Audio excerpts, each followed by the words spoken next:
We have assessed over the course of the last couple of months that Russia has almost completely reconstituted militarily.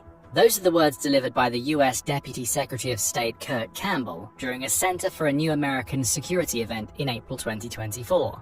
During the event, Campbell claimed that China had played a large role in helping Russia to circumvent the military and economic setbacks it had experienced since it began its special military operation in Ukraine. An anonymous official backs Campbell's claims, saying that China has helped Russia to rebuild the industrial base of its defense sector, essentially filling the gap left by Russia losing its European trade partners in the process. More pressure is being placed on Ukraine. That's demonstrated by the fact that Kyiv lowered the draft age for young males from 27 to 25 in April 2024, showing that Ukraine is trying to shore up the many losses it's experienced on the front line. If all of this is true, then Russia's army must be in a strong position. It's reconstituted, meaning it's back to the power it had when it first launched the invasion, and it's ready to build more munitions to keep its war in Ukraine going for as long as needed. But there's a problem. Campbell's voice is one of the very few making this claim. He's contradicted not only the Pentagon and its assessments, but those of many of America's European NATO allies, all of whom are saying the same thing. Russia's army is weakening by the month and may even be on the verge of collapse. So which viewpoint is right? Has Russia rebuilt its army's strength, or is it being forced to watch as that army is slowly destroyed by Vladimir Putin's special military operation? To answer that question, we need to examine the evidence that Russia's army is on the brink of collapse, starting with the manpower issue. For basic statistics, we can turn to global firepower, or GFP. Each year, GFP analyzes 145 military nations using over 60 data points to determine each country's strength. From there, it creates what it calls a power index score, with the perfect military being one that achieves a score of 0.0000. Russia isn't far away from that score, notching a 0.0702 power index in 2024, placing it as the second most powerful military nation in the world. Manpower is one of the factors that GFP considers when creating its ratings. Russia seems to be in a good position on that front. As of July 2024, GFP says it has a population of about 141.6 million people, over 69 million of whom are considered available manpower. Of that 69 million people, 46.4 million are fit for service, with a further 1.275 million people reaching military age annually. As for the current military, Russia has 1.32 million active personnel, placing it fifth in the world, along with 2 million reservists. Add paramilitary forces such as the various mercenary groups that have been involved in the Ukraine war, and you can add another 250,000 people to Russia's ranks. All looks well on the surface. Russia's military has millions of active and reserve personnel, with Putin also having the option to train millions more. So if that's the case, how could Russia possibly have manpower issues in its army? The answer starts with the losses Russia has suffered so far in Ukraine. Estimates vary depending on the source used. For instance, the BBC provided a conservative estimate of around 50,000 soldiers confirmed dead as of April 2024. The confirmed dead caveat is important here, as many other sources report the volume of Russian losses to be much higher when accounting for unconfirmed dead, abandonment and injuries that take soldiers out of commission. One of the sources is Ukraine's Ministry of Finance, or Minfin, which maintains a running tracker of Russia's military losses since the beginning of the war. Its numbers are far more worrying for Putin. Minfin claims that Russia has lost about 550,000 people between the war's beginning and June 30th, 2024. There are also major equipment losses to consider during this period. Over 8,000 tanks, 15,000 armored vehicles, and 14,800 artillery systems have fallen to Ukraine's defenses, painting a picture in which Russia is losing men and weapons constantly. Of course, it's important to note that there may be an element of bias in Minfin's figures. After all, it's a Ukrainian government agency with a vested interest in making Russia look as weak as possible. Russia's real losses may lie somewhere in the middle of BBC and Minfin's figures. But even if that's the case, the numbers showcase a severe problem for Putin. Though he's demonstrated a willingness to throw soldiers at what the BBC dubs a meat grinder of a war, the loss of so many has a detrimental effect on Russia's army. After all, among those potentially hundreds of thousands who are dead or injured will be many of Russia's combat veterans. As they exit the war, Russia may be forced to enlist more and more people who have limited experience that are essentially sent to the front lines to die, only to be replaced by even more inexperienced troops. Keep that point in mind. Still, we've already established that Russia appears to have plenty of available manpower. Even with such extensive losses, Putin's approach of simply throwing people at Ukraine until it runs out of ammunition could work. The problem is that the Kremlin wants to avoid a draft.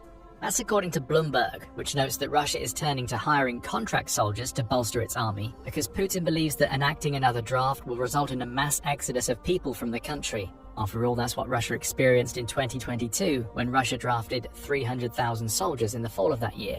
Even that exodus may not stop Putin, with Ukraine claiming Russia's president is planning to draft a further 300,000 people at some point in 2024. Still, Putin knows that approach is unpopular, which is why he's relying so heavily on contract soldiers.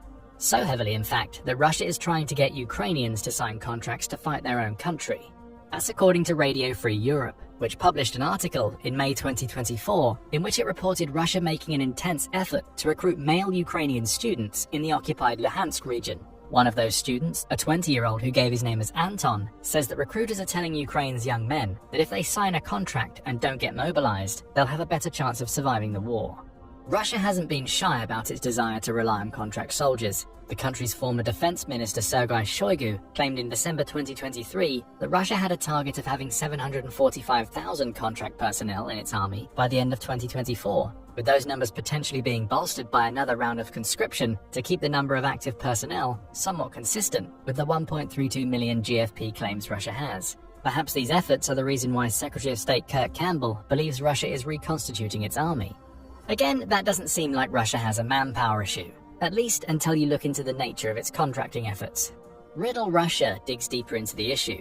The website, which was founded on the back of Winston Churchill's famous quote that Russia is a riddle wrapped in a mystery inside an enigma, is dedicated to trying to decode the country's complex and often secretive nature.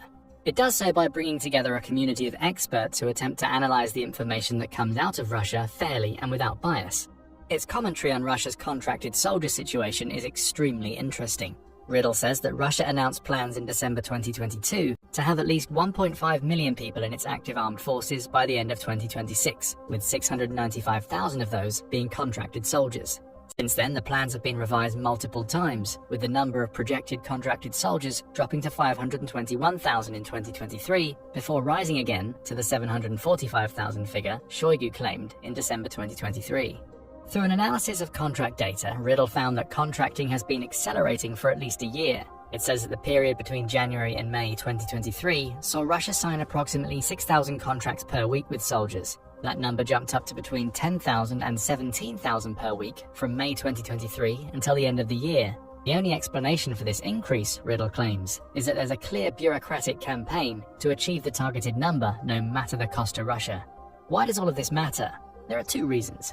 First, these figures suggest something is being skewed in the data Russia is putting out. Riddle notes that the most recent public data relating to contract soldiers in Russia comes from 2020, when the country had 405,000 contract soldiers in its army. Back then, Russia had a target of reaching 500,000 contract soldiers by 2027. It somehow managed to exceed that target now it's at war, at least according to official data, which doesn't quite add up. How has Russia managed to get more contract soldiers at a time when those soldiers know they're going to be sent into Ukraine to likely die than it managed to get when Russia was at peace and those soldiers had fewer issues preventing them from signing contracts? The second reason all of this matters offers an answer. Riddle notes that not only did Russia experience heavy losses during the first 6 months of the war, which were partially responsible for the mobilization that saw 300,000 people being drafted, but it also saw many soldiers' contracts come to an end. Those out-of-contract soldiers were likely kept on the front lines, having been swept up in Russia's mobilization efforts. That creates uncertainty in Russia's contracting numbers. Did those out-of-contract soldiers have their contracts extended indefinitely, or were they bumped down onto mobilized servicemen roles? It was likely the former, meaning a large portion, if not the majority, of the 490,000 contract soldiers Russia claimed to have in its army as of December 19, 2023, weren't newly contracted troops. Most were likely those who had their contracts extended indefinitely when the war broke out. The point? Russia is actually struggling far more to recruit contracted soldiers than its official figures suggest. This isn't to say that there are no new contract soldiers on the front lines. There are. However, Russia's claims to have significantly bolstered its forces in this area are spurious, according to Riddle, with suggestions abounding that many of those in the contracted forces are people who should have been out of the army but have had their contracts extended. There are other issues with Russia's figures. For instance, Riddle claims that Russia is boosting these numbers further by including both prisoners and those enlisted in what the country calls its volunteer formations. Pravda reported on these volunteer formations in June 2024, in which it noted that Russia's Ministry of Defense created a volunteer corps of 20,000 people that included mercenaries, reservists, and ex-cons. The problem is that these volunteer units aren't getting the support they need to be effective in Ukraine. That's according to analysts Pravda quoted, who said, Russia's irregular formations are mainly light infantry units, which lack integrated artillery or air support, making them more brittle than Russia's regular formations. Consequently, during the last 9 months, Russian irregular units have likely sustained proportionally higher casualty rates than Russian regular units. What does all of this mean for Russia's army from a manpower perspective? Not only does Russia's army have fewer contracted soldiers than the official figures suggest, or at least fewer new contract soldiers,